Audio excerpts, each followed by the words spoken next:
Hi అండి, అందరికీ నమస్కారం. నేత్ర ఛానల్కు స్వాగతం.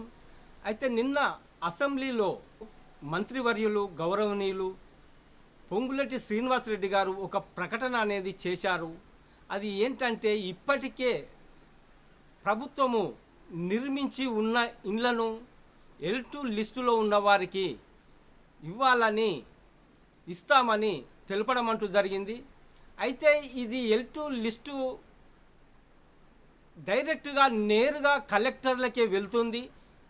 కలెక్టర్లు పరిశీలించి వాళ్ళే తుది నిర్ణయం తీసుకుంటారు అని కూడా చెప్పడం అంటూ జరిగింది. ఎటువంటి రాజకీయాలకు సంబంధించి విధంగా ఈ ఇళ్లను ఇవ్వటం లేదు.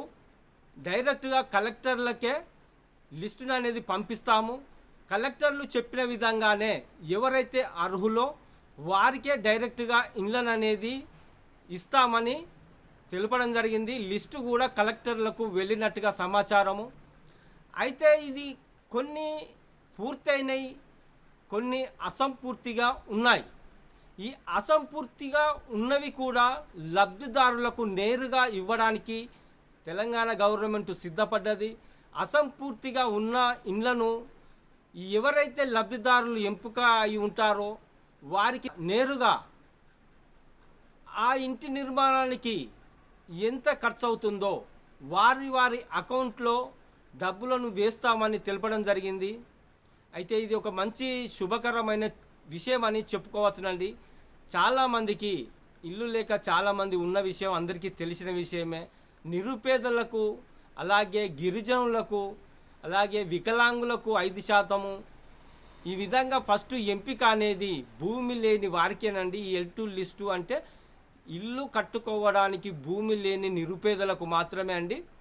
వారికే L2 లిస్టులో ఉన్న విధంగా ఎవరైతే దారిద్ర్య రేఖకు దిగువగా ఉన్నారో వారిని కలెక్టర్లు ఎంపిక చేసి తుది నిర్ణయంగా వారికి ఇళ్ళను అనేది శాంక్షన్ చేయడం అంటూ జరుగుతుంది. అది అయిపోయిన వెంటనే మళ్ళీ ఈ కొత్త ప్రాసెస్ ఏంటంటే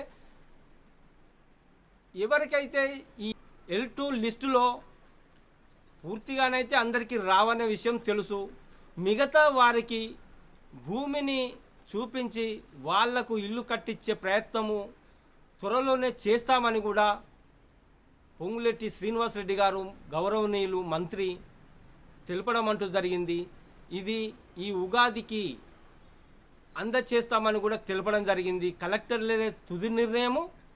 మాకు రాజకీయ పరంగా ఎటువంటి సంబంధం లేకుండా అవకతవకలు జరగకుండా ఉన్నది కాబట్టి కలెక్టర్లకే తుది నిర్ణయం తీసుకునే అవకాశాన్ని మా గవర్నమెంట్ కల్పించింది. వారికి ఎవరైతే అర్హులో వారికే ఇల్లు కేటాయించడం అంటూ జరుగుతుందని తెలపడం జరిగింది. ఓకే అండి, మళ్ళీ ఏదైనా విషయం ఉంటే మళ్ళీ మీ ముందుకు వస్తాను. ఖచ్చితంగా సబ్స్క్రైబ్ చేసుకొని వీడియో చూడవలసింది నా ప్రార్థన. ఓకే అండి, థ్యాంక్ యూ.